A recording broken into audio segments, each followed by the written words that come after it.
اس میں لفظ آئے گا کیا فائدہ. کیا آئے گا؟ آپ نے صرف کہنا ہے ہاتھ اٹھا کے کیا فائدہ. آپ کہتے رہیں گے تو میں 4 شعر پڑھوں گا, نہیں کہیں گے تو 1 پڑھوں گا. حالانکہ یہ 4 شعر سنیں گے تو پورا سال یاد رہے گا آپ کو. اگر سارے سننے ہیں تو کیا فائدہ, ہاتھ اٹھا کے کہیں گے انشاءاللہ. ہاں میری ہر سانس پر رب کا احسان ہے. بے شک بے شک. علماء کی توجہ. میری ہر سانس پر رب کا احسان ہے, بات یہ بھول جانے سے کیا فائدہ. جس کی سانسوں پر اللہ کا احسان ہے وہ ضرور کہے گا کیا فائدہ. ٹھیک ہے, جو کہہ رہے ہیں میری سانسیں میری مرضی سے چل رہی ہیں وہ نہ بولے, جو کہے اس کی مرضی ہے تو چل رہی ہیں. جب ادھر سے بند ہوگی تو بند ہو جائیں گے. کیا فائدہ, ہاتھ اٹھا کے. مولانا ثناء اللہ صاحب اس میں پورا حوصلہ بڑھائیں سٹیج والے. میری ہر سانس پر رب کا احسان ہے, بات یہ بھول جانے سے کیا فائدہ. میری ہر سانس پر رب کا احسان ہے, بات یہ بھول جانے سے کیا فائدہ.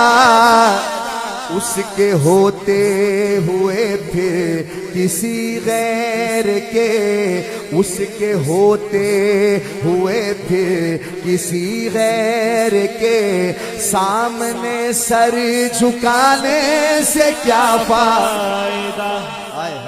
جو اللہ کے سامنے سر جھکاتا ہے وہ بولے گا اس کے ہوتے ہوئے پھر کسی غیر کے سامنے سر جھکانے سے کیا فائدہ.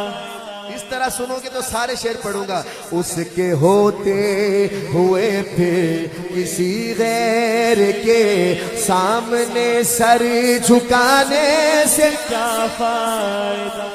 جیتے رہو یار, جیتے رہو, مزہ آ گیا. اس کے ہوتے ہوئے پھر کسی غیر کے سامنے سر جھکانے سے کیا فائدہ. منکر دین سے رکھیے نہ رشتہ کوئی, بولے ابوبکر و فاروق عثمان علی, جو نبی کا نہیں وہ کسی کا نہیں. ایسے کہو, جو نبی کا نہیں وہ کسی کا نہیں, اس کو اپنا بنانے سے کیا فائدہ. سٹیج والے بھی کہہ دیتے ہیں نا کیا فائدہ ایسے ہاتھ اٹھا کے, تو یقین کریں مزہ آ جاتا. پھر کہتا ہوں, جو نبی کا نہیں وہ کسی کا نہیں, اس کو اپنا بنانے سے کیا فائدہ. واہ بابا جی واہ. اب دوسرا شعر. اس مجمع کے اندر اماں عائشہ کا بیٹا کون کون بیٹھا ہے؟ سب بیٹھے ہیں. امی عائشہ کے بیٹے بیٹھے ہیں. لو بھی ثناء اللہ بھائی, یہ ذرا منظر آنا چاہیے دنیا میں, یہ منظر یہ شعر وائرل ہونا چاہیے. جب یہ شعر ختم ہو, امی کا بیٹا, اماں عائشہ کا بیٹا آخر میں کہے گا کیا فائدہ. ہاں میرے ساری امت کی محبوب ماں, ساری امت کی محبوب ماں کون ہے, میرے سرکار کی رازداں کون ہے. جس کے بستر پہ آتی ہو وہی خدا, اس پہ انگلی اٹھانے سے کیا فائدہ. ارے جس کے بستر پہ آتی ہو وہی خدا. امی کا بیٹا ہاتھ اٹھا کے کہے, جس کے بستر پہ آتی ہو وہی خدا. ایسے کہو, اس پہ انگلی اٹھانے سے کیا فائدہ. اس پہ انگلی اٹھانے سے کیا فائدہ.